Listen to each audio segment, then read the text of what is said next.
Hello everyone, my name is Devansh Vashisht and I'm studying in IIIT Shri City. I'm doing computer science and engineering and the topic we're going to start is units and measurements.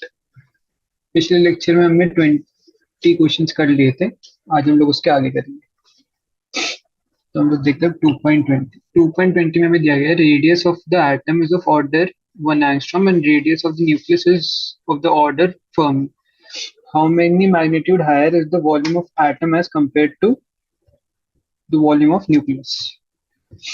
ठीक है, तो अपन को यहाँ पे दिया गया है radius of atom कितना अपना 10⁻⁻10 ये दिया है अपन को, और रेडियस ऑफ अपन को न्यूक्लियस दिया है 1 ठीक है। अब अपन को क्या पता है, अपन को पता है कि वॉल्यूम का फॉर्मूला क्या होता है, volume equals to 4/3 pi R A का क्यूब। याद आएगा मेरा वॉल्यूम ऑफ एटम, और अगर मेरे को यही वॉल्यूम ऑफ न्यूक्लियस निकालना है तो मैं कैसे निकालता था, 4/3 पाई आर एन का क्यूब। अब मेरे को क्या पूछा है, इनने मेरे को पूछा है कि मेनली हमको रेशियो पूछा गया है कि V A by V N क्या होगा, क्योंकि मेरे को पूछा गया कितना टाइम्स हायर है। तो अगर मैं रेशियो निकाल दूंगा तो मेरे को पता चल जाएगा कितने टाइम्स हायर है। ठीक है, तो अगर मैं इन दोनों को डिवाइड करूंगा तो मेरे को पता है 4/3 5 और 4/3 5 ऊपर नीचे से कट जाएगा, तो यहाँ से बचेगा क्या, आर ए का क्यूब अपॉन आर एन का क्यूब। तो यहाँ से बस क्या आएगा, V A by V N is equal to 10⁻⁻10 का क्यूब डिवाइडेड बाई 10⁻⁻15 का क्यूब। तो यहाँ से मेरे पास v of atom divided by v of radius आ जाएगा 10⁻5 का whole cube that is equals to 10⁻15। ठीक है, तो मैं क्या बता रहा, मेरा वॉल्यूम ऑफ एटम है is equal to 10⁻15 times volume of nucleus. ठीक है, यही पूछा था हाउ मेनी मैग्नीट्यूड हायर, ये हमने बता दिया, यही क्वेश्चन था, एकदम इजी था। चलो नेक्स्ट क्वेश्चन पूछो। नेक्स्ट क्वेश्चन पूछा है कि name the device used for measuring the mass of name the device used for measuring the mass of atoms and molecules. तो जो डिवाइस इस चीज के लिए यूज होता है ये अपन को याद ही करना पड़ेगा। तो ये जो डिवाइस यूज होता है इसका नाम है अपना 2.21 करने को, इसका नाम है अपना स्पेक्ट्रोग्राफ। ठीक है, ये सबने याद रखना है। The device used for measuring the mass of the atoms and molecules is spectrograph. ठीक है, इतना पड़ेगा सबको समझ। अब अगला क्वेश्चन देखते हैं। अगले क्वेश्चन में अपन को पूछा गया है कि express unified atomic mass unit in kgs. ठीक है, तो हमको पूछा गया 1 AMU क्या होता है। पहले तो AMU का फुल फॉर्म अपना एटॉमिक मास यूनिट, अपना जो 1 AMU होता है इज इक्वल टू 1/12। जो 1 AMU होता है वो होता है अपना 1/12 into mass of unbounded carbon atom. ठीक है, ये अपन लोग पहले सब कुछ पढ़ चुके हैं ये। ठीक है, ये डेफिनेशन जो है ना क्या होता है 1 AMU, ये याद रखना। 1 AMU is equal to 1/12 the mass of unbounded carbon atom. अपना 2.23। अपन को यहाँ पे दिया गया एक फंक्शन है एफ ऑफ थीटा। अपन को बोला गया है कि F of theta is equal to 1 minus theta plus theta square by factorial 2 minus theta cube by factorial 3 and so on. ठीक है, अब मेरे को पूछा गया है कि यहाँ पे मैं कह रहा हूँ कि ये जो मेरा थीटा है ये एक डायमेंशनलेस क्वांटिटी है। ऐसा क्यों, ऐसा इसलिए होगा क्योंकि पहले तो मेरे को एक चीज पता है कि अगर मेरे पास कोई भी क्वांटिटी है अगर उसका डायमेंशन है, मतलब हम लोग ये कहना चाह रहे हैं कि कोई भी दो डिफरेंट डायमेंशन वाली क्वांटिटीज है उसको हम लोग ऐड या सब्ट्रैक्ट नहीं कर सकते। ठीक है, ये अपन को पता है, इसलिए हम लोग यहाँ पे क्या कह रहे हैं कि ये जो थीटा है इसकी कोई डायमेंशन नहीं है। क्यों, क्योंकि यहाँ पे देखो ना, अगर थीटा की डायमेंशन होगी तो हम लोग पहले थीटा का स्क्वायर और थीटा को ऐड ही नहीं कर पाएंगे। ठीक है, इसलिए हम लोग कह रहे हैं कि जो थीटा है वो डायमेंशनलेस है। और अगर ये मेरे जो थीटा ये सब है ये डायमेंशनलेस है, तो इससे मैं क्या कह सकता हूँ, इससे मैं क्या कह रहा हूँ कि जो मेरा एफ ऑफ थीटा है वो डायमेंशनलेस। या मैं एक और तरीके से कह सकता हूँ, समझ लो अगर मेरा एक थीटा एक डायमेंशनल क्वांटिटी है जिसकी डायमेंशन है, तो मैं उसकी जो पावर्स है उसको कभी भी ऐड नहीं कर पाऊंगा। ठीक है, ये एक लिमिटेशन होती है ऑफ डायमेंशनल एनालिसिस। ठीक है, इस हिसाब से अगर मैं ये कर ही नहीं सकता, जो मेरा एफ थीटा होगा वो क्या होगा, वो होगा एक डायमेंशनलेस क्वांटिटी। क्योंकि अगर इसकी डायमेंशन होती तो ये कर ही नहीं पाता। मतलब इसकी भी डायमेंशन नहीं है थीटा की भी, और अगर इसकी भी डायमेंशन नहीं है मतलब मेरी एफ ऑफ थीटा की भी डायमेंशन नहीं। ठीक है, एकदम इजी था ये क्वेश्चन भी। चलो अगला क्वेश्चन। अगला क्वेश्चन अपन को बोल रहा है कि why length mass and time are chosen as base quantities in mechanics। ठीक है, अपन को बोल रहे हैं कि जो लेंथ मास एंड टाइम है उसको हम लोग बेस क्वांटिटीज क्यों लेते हैं। मतलब कि हम लोग जब भी कोई क्वांटिटी को बताना होता है, इसमें कोई वेलोसिटी बतानी है तो भी मैं उसको किस में बताता हूँ, उसको मैं एल टी ऐसे लिख देता हूँ। मतलब देख रहे हो, मैं लेंथ टाइम मास ये सब के उसमें फॉर्म में लिखता हूँ। ऐसा मैं क्यों कर रहा हूँ ये पूछा गया। तो इसका जो सबसे मेन जो दो पॉइंट है अपन क्या कह सकते हैं कि जो लेंथ मास एंड टाइम है ना वो कोई एक तो एक दूसरे से डेराइव नहीं हो गए हैं, और वो एक दूसरे से इंडिपेंडेंट है। तो मैं क्या लिख सकता हूँ, लेंथ मास जो है वो इंडिपेंडेंट है।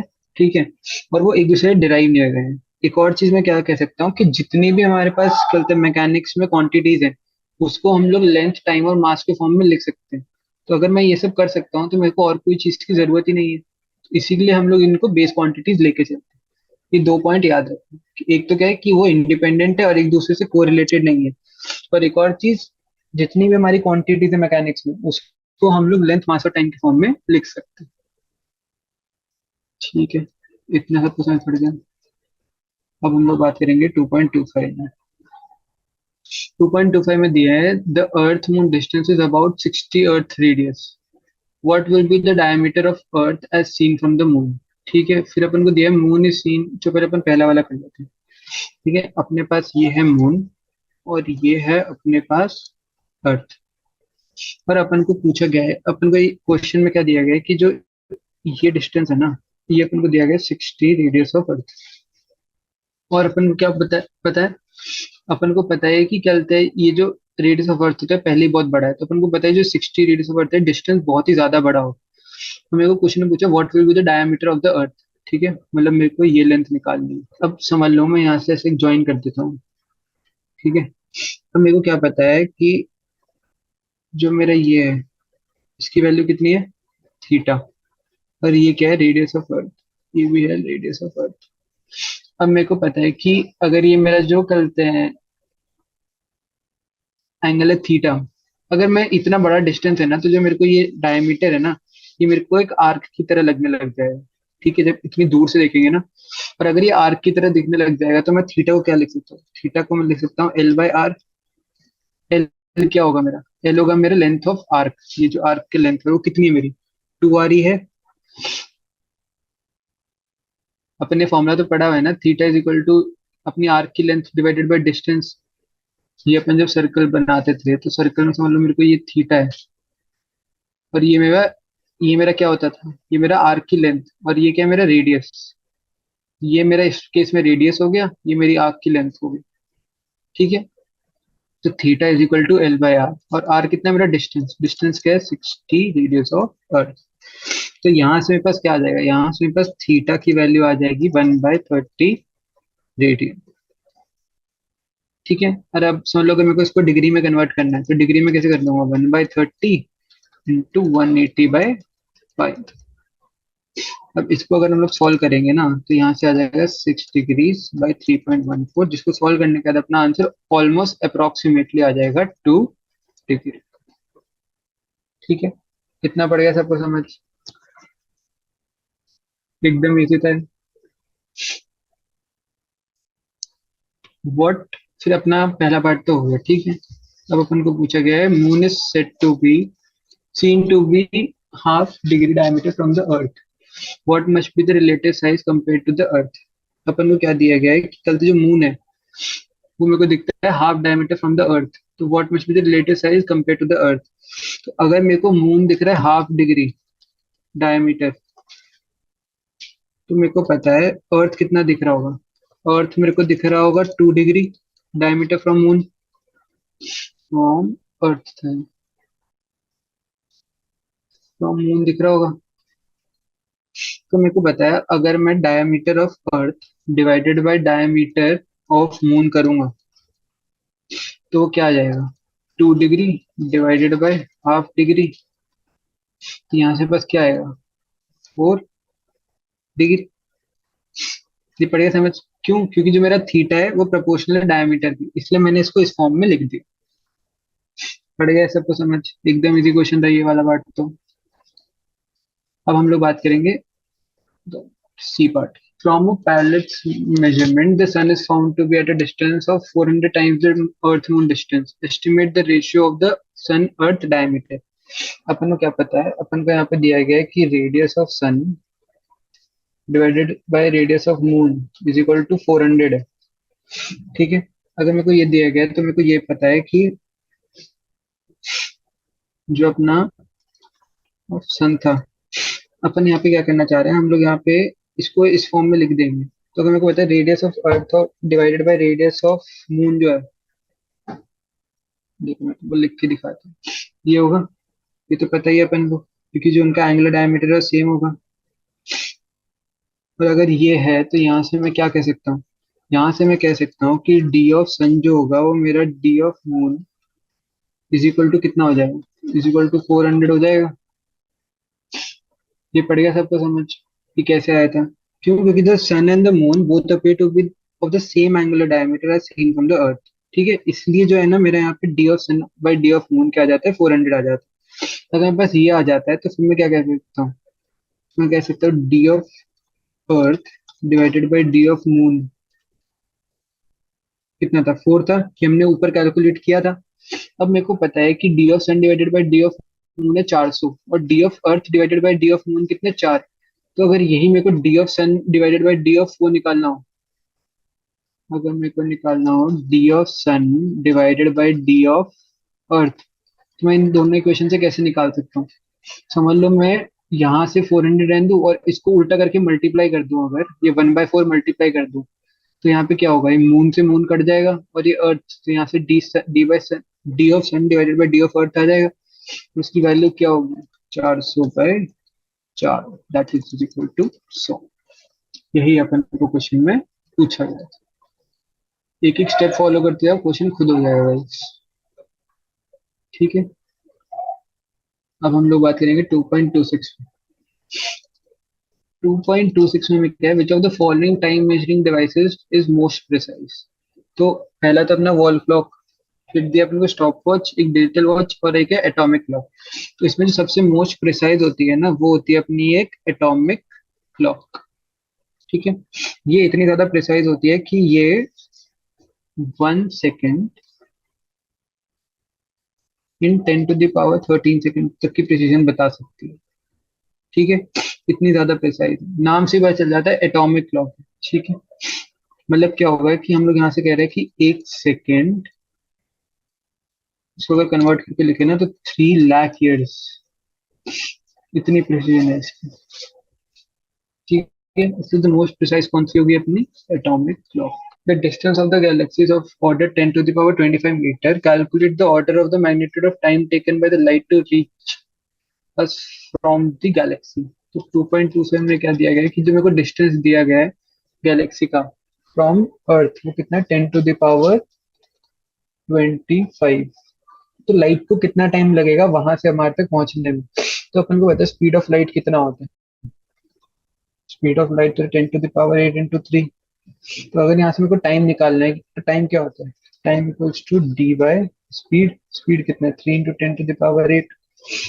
तो 10⁻25 डिवाइडेड बाय 3 × 10⁸। तो यहाँ से मेरे पास आंसर कितना आ जाएगा, 3.33 इंटू 10⁻16। ये पड़ गया सबको समझ। ये तो एकदम इजी क्वेश्चन था, सिर्फ फॉर्मूला लगाना है अपने, speed equals to distance on time. ठीक है, ये वाला पढ़ा था वो समझ। अब अगला अपन देखेंगे 2.28। अपन को क्या दिया गया है, अपन को दिया गया है कि जो मेरी the vernier scale of a traveling microscope has 50 divisions, which coincides with 49 main scale divisions. If main scale divisions is of 0.5 mm, calculate the minimum inaccuracy in each measurement of the distance. ठीक है, अपन को question में पहले ही दे दिया है कि जो मेरा 50 VSD है वो मेरा 49 MSD के इक्वल है। ठीक है, तो यहाँ से मैं क्या कह सकता हूँ, यहाँ से मैं कह सकता हूँ 1 MSD is equal to 50 by 49 VSD। या तो मैं इसको इस भी तरीके से लिखता हूँ 1 VSD is equal to 49 by 50 MSD कह सकता हूँ। अब मेरे को क्या गया है, मेरे को पूछा है कि what is the minimum inaccuracy. Minimum inaccuracy, तो इसका अपन को फॉर्मूला पता है। मिनिमम इनएक्यूरेसी का फॉर्मूला क्या होता है, वर्नियर कांस्टेंट इतना होता है मेरा 1 MSD माइनस 1 VSD। MSD और VSD क्या है, MSD है मेरा मेन स्केल डिवीजन और VSD है मेरा वर्नियर स्केल डिवीजन। ठीक है, इसमें कंफ्यूज मत होना। तो मैं अगर 1 MSD माइनस, अब मैं अपन को पता है MSD की वैल्यू अपन को कितनी दी है, 0.5 mm दी हुई है। ये अपन को VSD की अगर वैल्यू दी होती तो हम लोग इसको VSD के फॉर्म में कन्वर्ट कर देते, बट यहाँ पे अपन को MSD की वैल्यू दी है तो इसको अपन पहले MSD के फॉर्म में कन्वर्ट करेंगे। तो VSD को MSD में कैसे लिख सकते हैं, ऐसे लिख सकते हैं। ठीक है, तो 1 माइनस 49/50 MSD, तो उसकी वैल्यू क्या हो जाएगी, उसकी वैल्यू हो जाएगी 1/50 MSD। ठीक है, और मेरे को MSD की वैल्यू पता है कितनी है, 0.5 mm। तो 1/50 इंटू 0.5, तो यहाँ से मेरे पास क्या आ जाएगा, यहाँ से मेरे पास आ जाएगा 1/100, that is equal to 0.01 mm। ठीक है, इतना बड़ा सब कुछ समझ, एकदम इजी क्वेश्चन था ये, सिर्फ फॉर्मूला में वैल्यू पुट करने की। अब हम लोग क्वेश्चन देखेंगे 2.29। अपन को पता है कि क्वेश्चन में क्या दिया है, during total solar Eclipse the moon almost entirely covered the sphere of the sun. Write the relation between the distance sizes of the moon and of the sun. तो अपन को पता है कि समझ लो जब अपना ये अर्थ होता है, यहाँ पे अर्थ है, समझ लो ये मान लेता हूँ मैं मून, और ये बड़ा सारा मेरा है ये सन। मेरे को पता है जब मैं यहाँ पे खड़ा होता हूँ तो जब एक्लिप्स होता है तो मेरे को कुछ भी दिखता नहीं। ऐसा क्यों होता है कि जो मेरा मून है वो पूरे सन को कवर कर रहा है। ठीक है, मतलब यहाँ का जो सॉलिड एंगल है ना, समझ लो यहाँ से यहाँ डिस्टेंस है मेरा आर ऑफ, तो यहाँ से मान लेते हैं यहाँ तक डिस्टेंस है आर ऑफ सन। ठीक है, तो मेरे को बताया जो सॉलिड एंगल है ना वो दोनों के लिए इक्वल है। यहाँ पे हम लोग सॉलिड एंगल का कॉन्सेप्ट लगाएंगे, तो सॉलिड एंगल का कॉन्सेप्ट लगाएंगे तो समझ लो इसका रेडियस है आर ऑफ एम और इसका रेडियस है आर ऑफ सन। ठीक है, तो मेरे को पता है दोनों का सॉलिड एंगल इक्वल है, दोनों का सॉलिड एंगल इक्वल है, इसका मतलब क्या है, area of sun divided by R of S का whole square is equal to area of moon divided by R of M E का होल स्क्वायर। ये होगा क्योंकि अपना सॉलिड एंगल ये देखो ना, इसकी वजह से इतना सॉलिड एंगल बना, ये वाली आर्क लो एक तो ये वाला एरिया वाला जो है, और एक पूरे वाले से कंपेयर करो, यहाँ से हम लोग देखें तो सॉलिड एंगल तो इक्वल है। मैंने बस दो अलग अलग फॉर्मूला से इसको लिख दिया। अपन को पता है एरिया ऑफ सन क्या होता है, पाई आर ऑफ सन का स्क्वायर अपॉन बड़ा स्क्वायर आर ऑफ मून का square upon R of moon का स्क्वायर। पाई भी आएगा, पाई से तो पाई काट देंगे, तो यहाँ से मेरे को क्या पता है,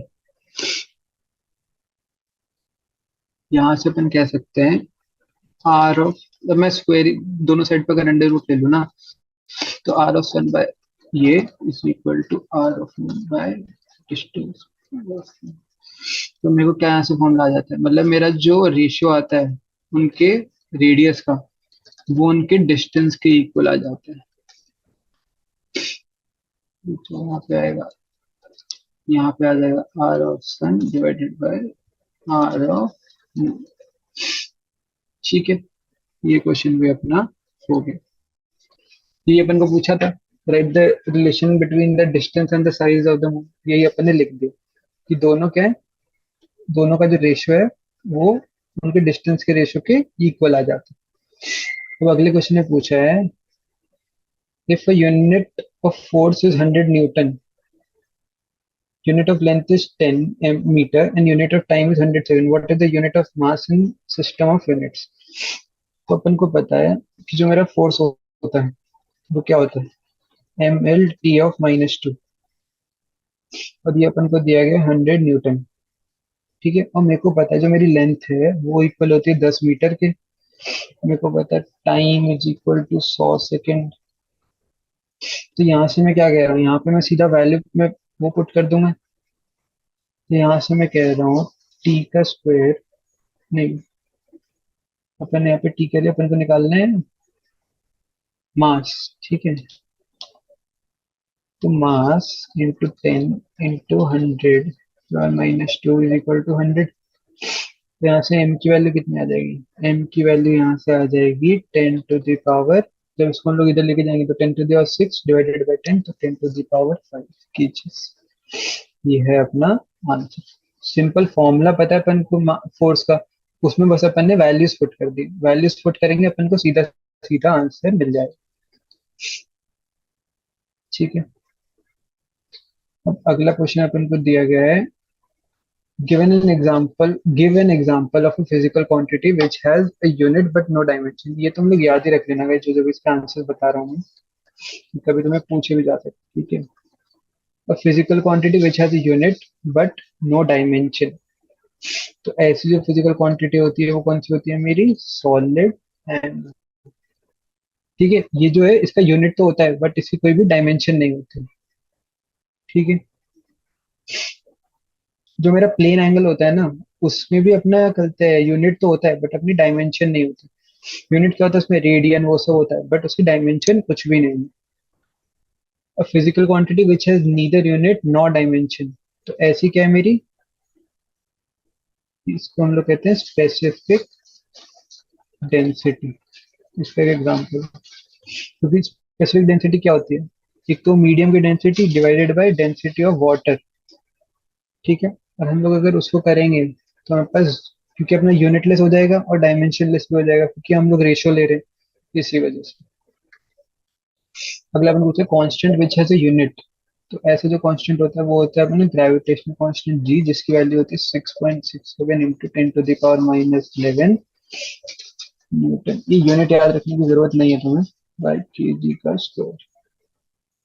ठीक है, अगला अपन को पूछा constant which has no unit, तो ऐसा कांस्टेंट जिसका कोई यूनिट नहीं होता उसको हम लोग कहते हैं रेनॉल्ड्स नंबर।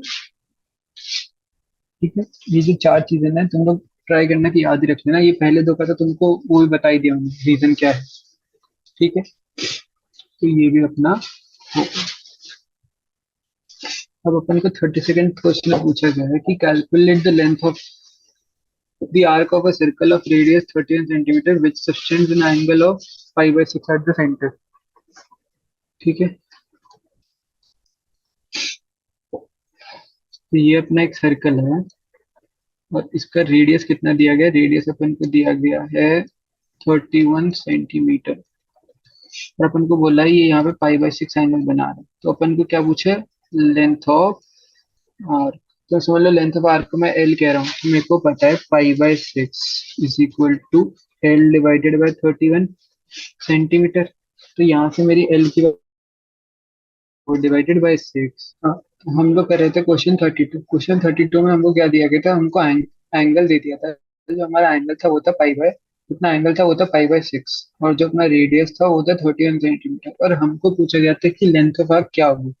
अपन को क्या पता है, अपन को पता है कि लेंथ ऑफ, अपन को एक फॉर्मूला पता है थीटा, अपन को पता है theta is equal to length of arc, उसमें मान लेता हूँ एल डिवाइडेड बाय 31, ये अपन यहाँ पे लगाए। और अपन को थीटा की वैल्यू क्या दी गई, थीटा की वैल्यू अपन को दी गई है 5/6।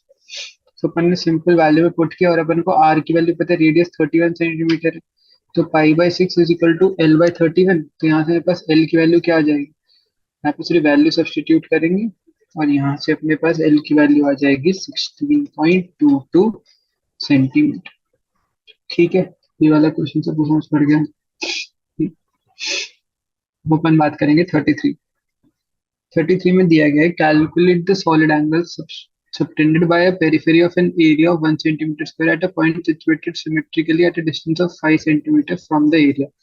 अपन को दिया गया, अपन को सॉलिड एंगल निकालना है। सॉलिड एंगल का फॉर्मूला पता है अपन को, 30 कौन सा उसमें 33, हाँ 32.33। अपन को क्या निकालना है, अपन को सॉलिड एंगल निकालना है। सॉलिड एंगल का फॉर्मूला क्या होता है, एरिया डिवाइडेड बाय रेडियस का स्क्वायर। और अपन को पता है एरिया अपन को यहाँ पे कितना दिया गया है, 1 सेंटीमीटर स्क्वायर। और अपन को यहाँ पे रेडियस कितना दिया गया है, रेडियस अपन को दिया गया है 5 सेंटीमीटर।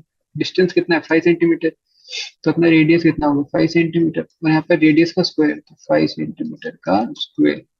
तो यहाँ से अपने पास क्या आ जाएगा 1/25। 1/25, तो इसको हम लोग कैसे लिखते हैं 4 × 10⁻²। और इसका जो हमारा वो होगा यूनिट को क्या होगा रेडियस। ठीक है, इतना सबको समझ पड़ गया, एकदम इजी क्वेश्चन था, फॉर्मूला में वैल्यू पुट करनी है। अब अपन को अगला क्वेश्चन दिया गया है 2.34। 2.34 में अपन को दिया है the displacement of a progressive wave is represented by y is equal to a sin omega t minus kx, where x is the distance and t is the time। Write the dimensional formula of omega and k। ठीक है, अपन को omega और k का dimensional formula लिखना है। मतलब अपन उसको L T और एम के में कैसे लिख सकते हैं। अपन ने जब पिछले लेक्चर में अपन ने देखा था कि जो साइन के अंदर जो ये है पैरामीटर है, ये डायमेंशन लेस होने चाहिए, ये अपन ने पिछली बार पढ़ लिया था। तो इसके हिसाब से मतलब ओमेगा टी माइनस के एक्स दोनों ही डायमेंशन लेस होने चाहिए। अगर दोनों ही डायमेंशन लेस होने चाहिए, मतलब ओमेगा इंटू टी का कोई डायमेंशन नहीं है, तो मतलब टी का तो अपन को डायमेंशन पता है टी होता है। तो मतलब अगर इसका डायमेंशन लेस अपन को नहीं होना चाहिए, तो इसका मतलब कि जो ओमेगा है उसका डायमेंशन क्या होगा टी इनवर्स। तभी तो ये दोनों कट के डायमेंशन लेस हो जाएंगे। वैसे ही अगर हम लोग के एक्स देखें, तो एक्स का अपन को डायमेंशन पता है एल होता है। तो अगर इसको डायमेंशन लेस बनाना है, तो के का जो डायमेंशन होगा वो क्या होगा, के का डायमेंशन होगा एल ऑफ एल इनवर्स। ठीक है, ये अपन को समझ पड़ गया। तो मतलब यहाँ से बस ओमेगा और के का डायमेंशन क्या है, यहाँ से है टी इनवर्स और यहाँ से है LF। ठीक है, ये चीज याद रखना कि जो साइन के अंदर जितने भी मेरा पैरामीटर होता है ना, वो डायमेंशन लेस होना चाहिए, उसका कोई भी डायमेंशन नहीं होना चाहिए। ठीक है, चलो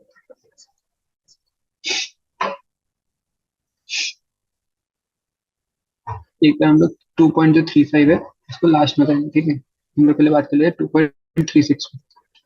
2.36 में क्या है, a new system of unit is proposed in which unit of mass is alpha kg, unit of length is beta and unit of time is gamma seconds। ठीक है, how much will 5 joule measure in the new system। ठीक है, अपन को question के हिसाब से दिया गया है कि जो मेरा unit of mass is alpha kg, unit of length is beta metre and unit of time is gamma seconds. ठीक है, अपन को पता है कि जो मेरा 5 जूल है, इसको मैं ऐसे लिख सकता हूँ N1U1, इसको अपन ऐसे लिख सकते हैं N2U2। अब अगर हम लोग यहाँ पे देखें, तो हमको निकालना क्या मिलेगा, हमको निकालना है N2। और N2 क्या होगा मेरा N1 डिवाइडेड बाई U1/U2।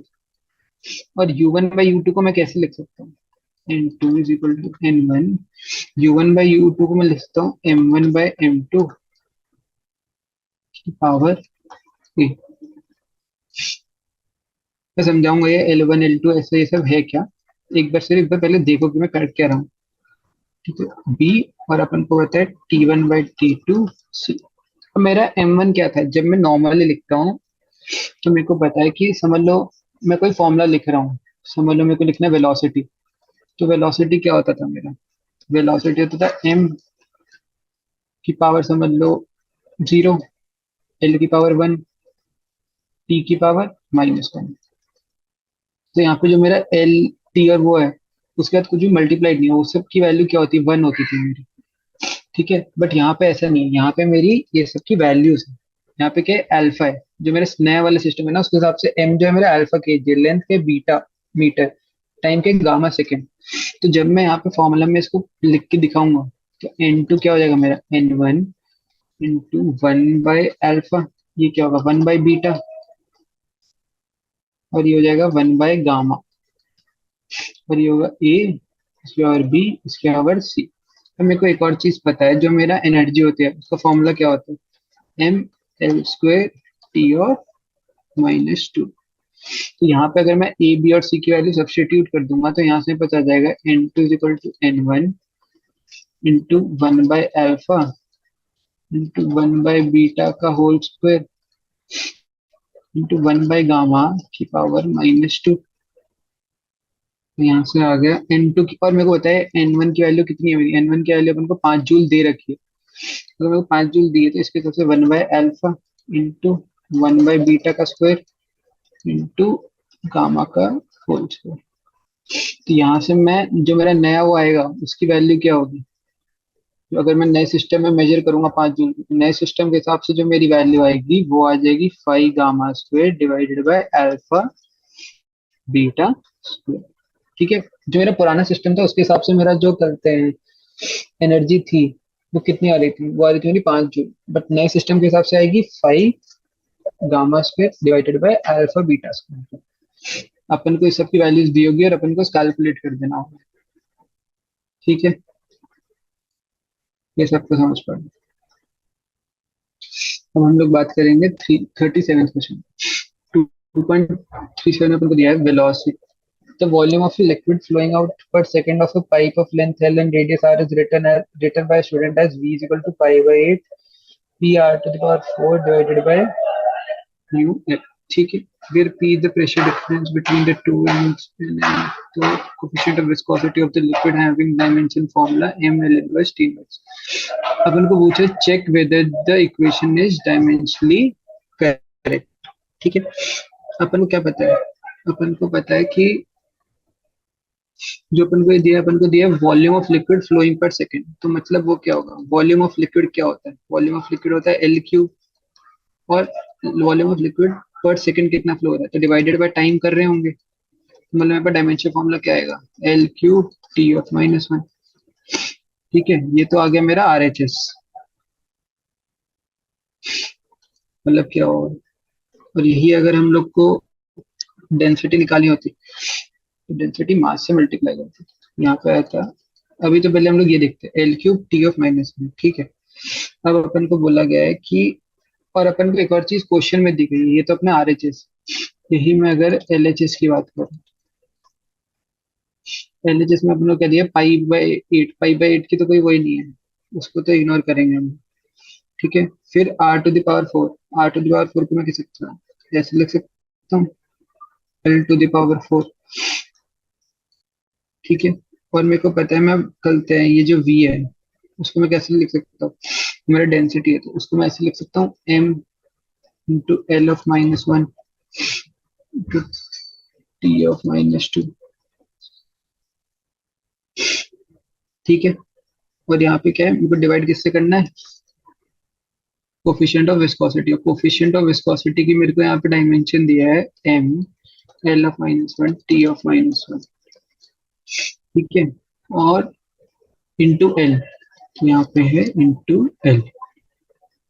ठीक है, तो अगर जब हम लोग इसको सॉल्व कर रहे हैं, तो इसको जब सॉल्व करोगे तो यहाँ से अपने पास क्या आ जाता है, एल क्यूब टी ऑफ -1। देखो ना, ये वाला जो एल -1 है ये इससे कटेगा, एम एम। ठीक है, ये एल यहाँ पे इससे कट जाएगा, और ये टी ऑफ -1, तो एल क्यूब टी ऑफ -1। तो जो मेरा आर एच एस है वो मेरा एल एच एस के इक्वल आ रहा है। तो अगर मेरा R H S equal to L H S आ रहा है, तो मैं क्या कह सकता हूँ, तो मैं कह सकता हूँ कि दोनों की डायमेंशन, मतलब ये जो फॉर्मूला है, जो इक्वेशन है, डायमेंशनली करेक्ट। ठीक है, इतना बढ़ गया सबको समझ।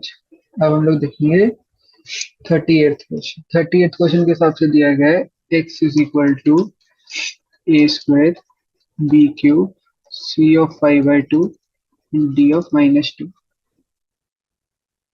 ठीक है। और मेरे को क्या पता है कि मेरे को यहाँ पे दिया है कि the percentage error in the measurement of a b c and d are 1%, 2%, 3% and 4% respectively. What is the percentage error in the quantity x if the value of x calculated on the basis of the above relation is 2.763, to what value should you round off the result? ठीक है। तो अब अगर मेरे को समझ लो percentage error पता है, मेरे को पता है कि जो मेरा परसेंटेज एरर है ऑफ ए वो है 1, परसेंटेज एरर ऑफ बी है वो 2, परसेंटेज एरर ऑफ सी है 3% और परसेंटेज एरर ऑफ डी कितना है 4%। ये अपन को क्वेश्चन में दिया गया है। तो अगर समझ लो मेरे को परसेंटेज एरर ऑफ वो निकालना है पूरी क्वांटिटी का, मेरे को समझ लो ये निकालना है, तो ये मैं कैसे निकाल सकता हूँ, is equal two plus minus, मेरे को पता है यहाँ पे इसके अगर 2 है तो हम लोग 2 से मल्टीप्लाई कर देते हैं परसेंटेज एरर को, मतलब 1। अब यहाँ पे पावर 3 है तो 3 से मल्टीप्लाई कर देंगे उसकी परसेंटेज एरर को, मतलब 2 प्लस 5/2 इंटू परसेंटेज एरर हमारी 3 प्लस 2 इंटू 4। ठीक है, यहाँ पे -2 आ जाएगा, ये आ जाएगा अपने पास। अब यहाँ से अगर मैं कैलकुलेट करूंगा एक्स इंटू 100, तो यहाँ से मेरे पास जो इसको कैलकुलेट करने के बाद आएगा वो आएगा +-2 प्लस 6 प्लस 15/2 प्लस 8। और इसको अगर मैं कैलकुलेट करूंगा तो ये आएगा मेरा +-23.5%। ठीक है, तो जो मेरा टोटल परसेंटेज ऑफ एरर आ रहा है वो कितना आ रहा है 23.5%। तो यही अगर समझ लो मेरे को 100 का यहाँ पे डिवाइड कर दूंगा तो ये हो जाएगा 0.235 बाय एक्स। और हमने पिछले लेक्चर में हमने देखा था कि हम लोग इसको टू सिग्निफिकेंट यूनिट्स में अपन राउंड ऑफ कर रहे थे, और अपन ने ये भी पता था इसको कैसे राउंड ऑफ करते हैं, तो इसको हम लोग अगर राउंड ऑफ करेंगे तो इसकी वैल्यू आ जाएगी 0.24। ठीक है, और अगर ये 0.24 आई तो यहाँ से मैं, अगर मैं यहाँ से इसकी वैल्यू निकालूं तो मेरा एरर कितना आ रहा है, तो जब मैं यहाँ से x को मल्टीप्लाई करूंगा इसमें, तो जब मैं x में मल्टीप्लाई करूंगा तो मेरे पास जो वैल्यू आएगी ना लास्ट में, तो मेरे पास आ जाएगी 2.8। ठीक है, इतना बढ़िया सबको समझ, ये क्वेश्चन अपन को दिया गया था, एकदम इजी क्वेश्चन था। उस फॉर्मूला याद रखना है और ये याद रखना कि जो पावर होती है ना उसी के साथ हम लोग मल्टीप्लाई कर रहे हैं। फिर अपन को अगला क्वेश्चन में दिया गया है कि 2.39 अपन को दिया है in the expression p is equal to e l square m to the power -5 g of -2 where e m l and g denotes energy, mass, angular momentum and gravitational constant respectively, show that e is a dimensionless quantity। अपन को ये show करने को कहा गया है, तो मेरे को क्या पता है, अपन सीधा फॉर्मूला में वैल्यूज पुट करते हैं। अपन को पता है कि जो मेरा एनर्जी होता है उसको मैं कैसे लिख सकता हूँ, एनर्जी को मैं लिख सकता हूँ ml2 T of -2। ये सब अपन पिछले लेक्चर में देख चुके हैं कि कैसे हम लोग लिख रहे थे। उसके बाद क्या है? उसके बाद हम लोग को लिखना है, उसके बाद है अपना m of -5। अगर मैं यहाँ पे m of -5 करूंगा तो ये आ जाएगा, ऐसे लिख सकते हैं। ठीक है, फिर अब मेरे को पता है जो अपना L है वो अपना है एंगुलर मोमेंटम, और एंगुलर मोमेंटम की वैल्यू क्या होती है ml2 T of -1। और इसका हम लोगों ने क्या करवा दिया, इसका हम लोगों ने करवा दिया स्क्वायर, तो ml2 T of -1 का होल स्क्वायर। ठीक है, फिर एक और अपनी यूनिट क्या है जी, जी क्या था अपना ग्रेविटेशनल कांस्टेंट। ग्रेविटेशनल कांस्टेंट को अगर हम लोग लिखेंगे तो इसको हम लोग लिख सकते हैं m−1 L² T of -2। ठीक है, ये से तुम्हें याद ही कर लेना जो ग्रेविटेशनल कांस्टेंट वाला है कि इसको हमने कैसे लिखा है।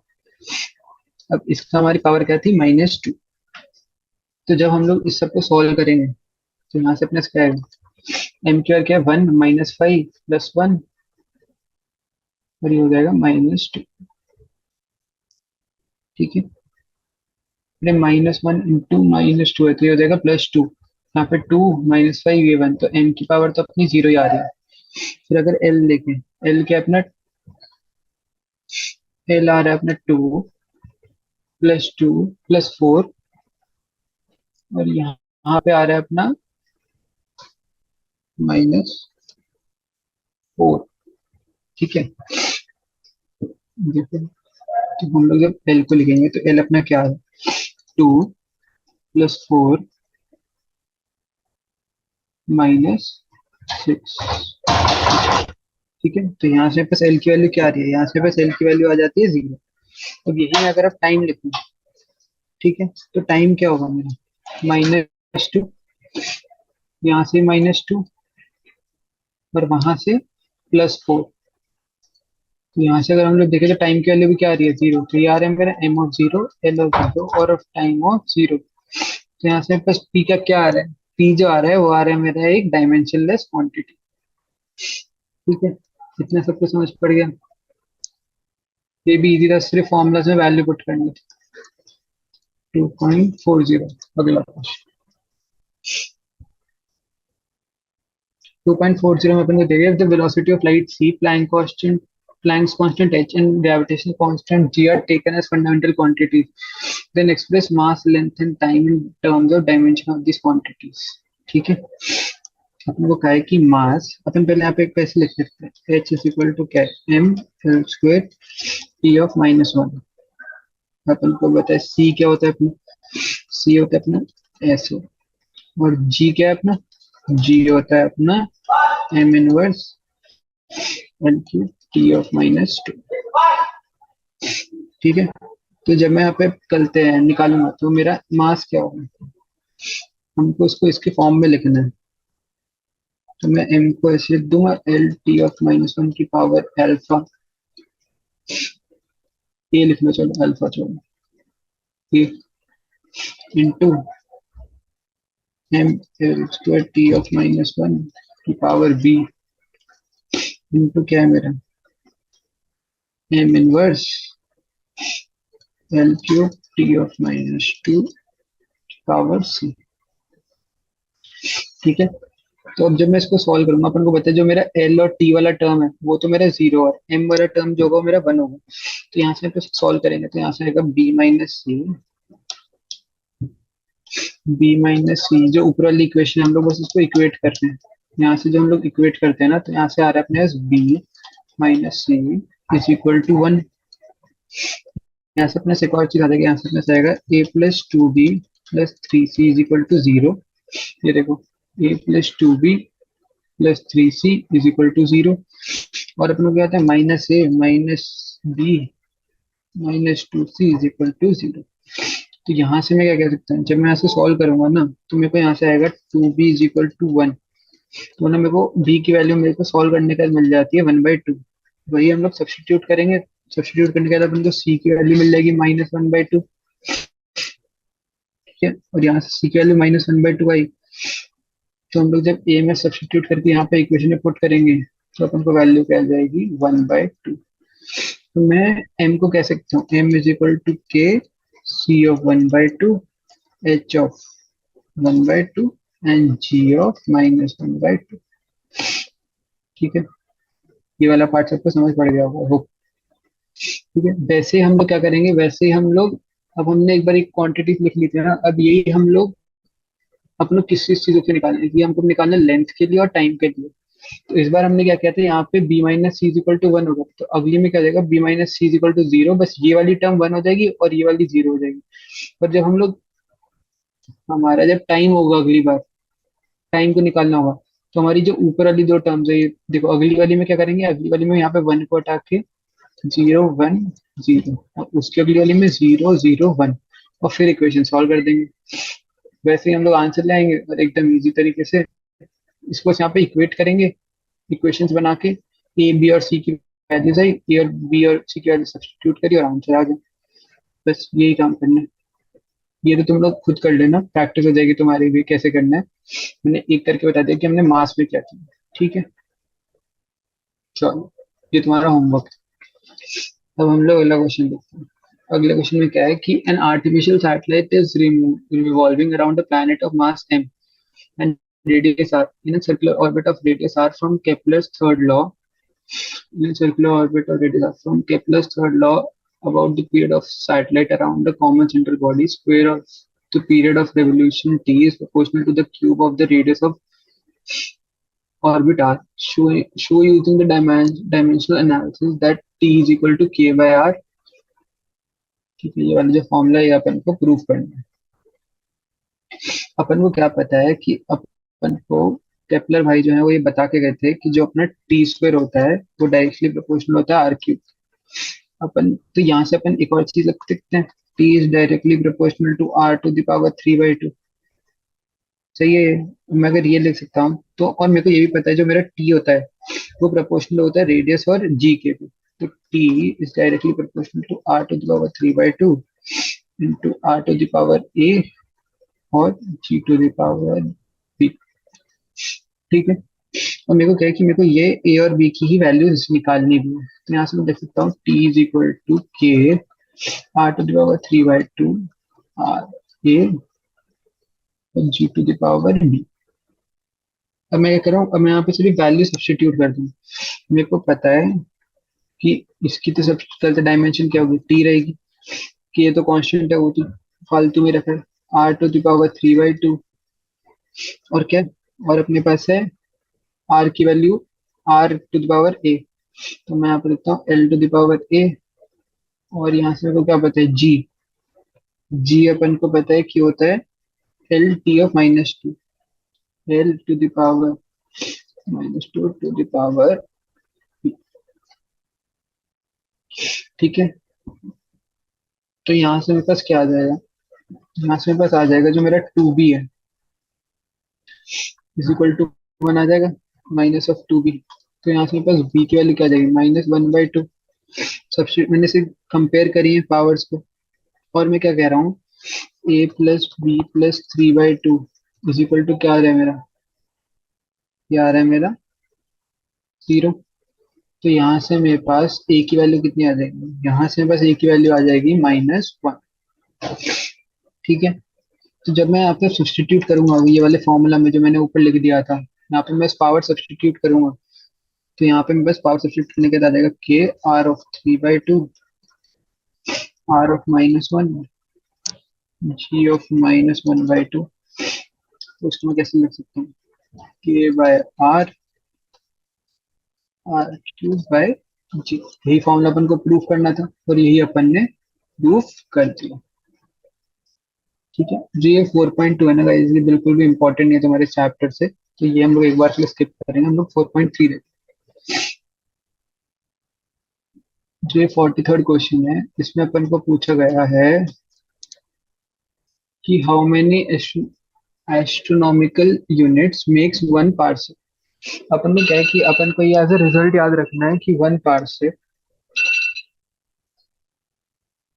इज इक्वल टू कितना होता है। ये तुम लोग एज ए रिजल्ट याद रख लीजिए, मेरा वन पार्सेक होता है ना, वो मेरा इक्वल होता है 2 × 10⁵ एस्ट्रोनॉमिकल यूनिट्स। ठीक है, तो ये वाला अपना क्वेश्चन, तो ये एज ए रिजल्ट याद रखो तुम्हें, ये वाला पार्ट। ठीक है, अब अगला देखते हैं। अगला क्या है, consider a sun like star at a distance of 2 parsec when it is seen through a telescope with 100 magnification. What should be the angular size of the star? Sun appears to be 1/2 degree from the earth. Due to the atmospheric fluctuation, I cannot resolve objects smaller than work 1/8 minute.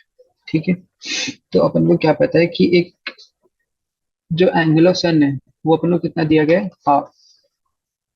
मतलब जो मेरे को diameter दिया गया है ना, वो ½ degree subtend करता है, अगर उसका जो करते हैं वो है डिस्टेंस है वो 1 एटॉमिक यूनिट। ठीक है, अब मेरे को क्या पता है, जैसे जैसे मेरा गलता डिस्टेंस बढ़ता जाएगा, मेरा जो गलता एंगल है उसका जो रेशियो होगा वो सेम रहेगा। तो अगर समझ लो मेरा 2 × 10⁵ होता डिस्टेंस, मतलब मेरा वन पार्ट से अगर डिस्टेंस होता, तो मेरा जो गलता है डायमीटर आता है वो कितना आ रहा था, तो मेरा डायमीटर आता 1/4 × 10⁵ तो ना 1 यही होता है, 1/2 हो गया, तो 2 × 10⁵ होगा, तो ये 4 × 10⁵ हो जाएगा। ठीक है, ऊपर वो आ रहा है लेंथ। तो यही अगर मेरे को बोल रहे हैं कि यही अगर जो उसका डिस्टेंस है वो 2 पार्सेक हो जाए, अगर मेरा 2 पार्सेक्स हो जाएगा तो मेरे को पता है, तो इसमें कैसे लिखता हूँ, 4 × 10⁵ और अगर 4 × 10⁵ आ गया तो मैं इसका, जब मैं इसको डायमीटर लिखूंगा तो मैं कैसे लिख सकता हूँ, 1/8 × 10⁵ इसको मैं लिख सकता हूँ ऐसे। तो मेरे को अगर इसको डायमीटर को लिखना है तो मैं कैसे लिखूंगा, 1.25 × 10⁻⁻6। ये अपन को पूछा गया था, ठीक है। ये क्वेश्चन भी अपना हो गया। फिर अपन को क्या दिया गया है, Mars is approximately half of the earth's diameter when it is closest to the earth it has, Mars is approximately half of the Earth's diameter. When it is closest to the Earth, it is at about half AU from the Earth. Calculate what size it will appear when seen through the same telescope. अपन को दिया गया है कि जो मेरा D of Mars है और जो मेरे को डी ऑफ अर्थ है उसका क्वेश्चन के अकॉर्डिंग रेशियो दिया गया 1/2। जो मेरा डी है ना वो डायमीटर रिप्रेजेंट कर रहा है, ठीक। और मेरे को एक और चीज क्या पता है, मेरे को एक और चीज पता है कि जो मेरा डी ऑफ अर्थ होता है divided by D of sun is equal to 1/100 होता है, ठीक है। तो यहाँ से मैं अगर देखूँ तो यहाँ से मैं अगर मल्टीप्लाई कर दूं दोनों इक्वेशन को तो D of Mars divided by D of sun कितना हो जाएगा, 1/200, ठीक है। तो मेरे को पता है अगर मेरा एट 1 AU सन का डिस्टेंस, सन का जो डायमीटर था वो कितना आ रहा था मेरा, वो आ रहा था मेरा 1/2 डिग्री, ठीक है। तो अगर यहाँ पे मैं डायमीटर ऑफ मार्स देखूंगा एट 1 AU तो कितना आ जाएगा, वो आ जाएगा मेरा 1/400 डिग्रीज, ठीक है। और यही अगर मेरे को पूछ रहे 1/2 AU पे कितना हो जाएगा तो हम लोग 2 से मल्टीप्लाई कर देंगे, तो 1/400 × 2 दैट इज इक्वल टू 1/200, ठीक। एकदम इजी क्वेश्चन था ये। पर यही हम लोग को अगर पूछा, हम लोग का पे कह दिया गया है कि हम लोग इसको 100 मैग्निफिकेशन में देख रहे हैं, अगर 100 मैग्निफिकेशन में देख रहे हैं तो डिग्री कितना हो जाएगा, 1/2 डिग्री हो जाएगा, दैट इज इक्वल टू 30। ये भी सबको समझ पड़ गया, एकदम इजी था ये वाला क्वेश्चन भी। अब अगला क्वेश्चन क्या है, अपन को अगले क्वेश्चन में दिया है Einstein mass energy relation emerging out of his famous theory of relative masses of energy relates mass m to energy E as E is equal to mc square, where c is the speed of light in vacuum at nuclear level. The magnitude of energy are very small. The energy at nuclear level is usually increased in mega electron volt. Mega electron volt is equal to 10 to the power 1.6 into 10 to the power minus 13 joules. The masses are measured in unified atomic mass U, where 1 U is equal to 1.67 into 10 to the power minus 27 kgs. ठीक है, अपन को दिया है तो show that energy equivalent to 1 U is 931.5 mega electron volt, ठीक है। अपन को ये क्वेश्चन में दिया गया, देखो एनर्जी जहाँ पे अपना जो कहते हैं मास है फॉर 1 U अपन को इतनी निकालनी है, ये अपन को दिया गया, अपन को ये शो करना है। तो अपन को पता है अकॉर्डिंग टू कलते आइंस्टाइन सर, उन्होंने कहा था कि कलते E is equal to mc square, और अपन को यहाँ पे 1 U दिया है, 1 U के अकॉर्डिंग हमारा कितना वो होगा, तो 1.67 into 10 to the power minus 27 into c square, मतलब क्या है 3 इंटू 10 टू द पावर 8 का होल स्क्वायर। तो इसके अकॉर्डिंग अगर हम लोग देखेंगे ना तो हमारा जो यहाँ से सॉल्व करके आंसर आता है वो आता है 1.67 into 9 into 10 to the power minus 11 joule. जब इसको और सॉल्व करेंगे तो यहाँ से आ जाएगा हमारा 939.4 मेगा इलेक्ट्रॉन वोल्ट, ठीक है। और अगर हम लोग इसको अप्रोक्सीमेटली करें ना तो हम लोग इसको अप्रोक्सीमेटली कह सकते हैं 931.4 मेगा इलेक्ट्रॉन वोल्ट, ठीक है। यही अपन को प्रूफ करना था और यही अपना आया। अपन ने क्या किया, अपन ने जो फॉर्मूला अपन को दिया है आइंस्टाइन ने, अपन ने वही फॉर्मूला में बस वैल्यू पुट कर दी। अपन को 1 यू की वैल्यू दी थी, तो अपन ने यहाँ पे वैल्यू पुट करी और आंसर निकाल दिया। ये हमने सिर्फ अप्रोक्सीमेटली कह दिया कि 939.4 जो है वो इसके अप्रोक्स। ठीक है। अब अपने को दिया गया है student write the relation as 1 u is equal to 931.5 mega electron volt. The teacher points out that the relation is dimensionally incorrect, write the correct relation. अपने को क्या दिया गया है कि अपने को दिया कि 1 u is equal to 931.5 mega electron volt. The teacher points out that the relation is dimensionally incorrect. हाँ, क्योंकि ऐसा क्यों? क्योंकि अपनी 1 u जो है यहाँ पे तो इलेक्ट्रॉन वोल्ट में, अगर यहाँ पे क्या अपना केजी में आना चाहिए था u, ये तो डायमेंशनली इनकरेक्ट हो गया। तो अपना 1 u जो है वो किसके इक्वल होगा? 931.5 mega electron volt divided by c square. ठीक है। तो वन, हम लोग क्या कहने जा रहे हैं, 1 AMU is equal to 1 U into c square. ठीक है, ऐसे हम लोग लिख रहे हैं। और इसकी वैल्यू कितनी है अपनी? 931.5 मेगा इलेक्ट्रॉन। ये लिखना कि 1 U इज इक्वल टू, ये गलत है। ये वाली जो लाइन है ना अपनी, ये वाला पार्ट ये गलत है। सही वाला क्या है कि 1 U is equal to 931.5 mega electron volt divided by c square. ये वाला जो अपना ये है करेक्ट। इसी के साथ गाइस अपना ये चैप्टर खत्म होता है। Thank you everyone for joining.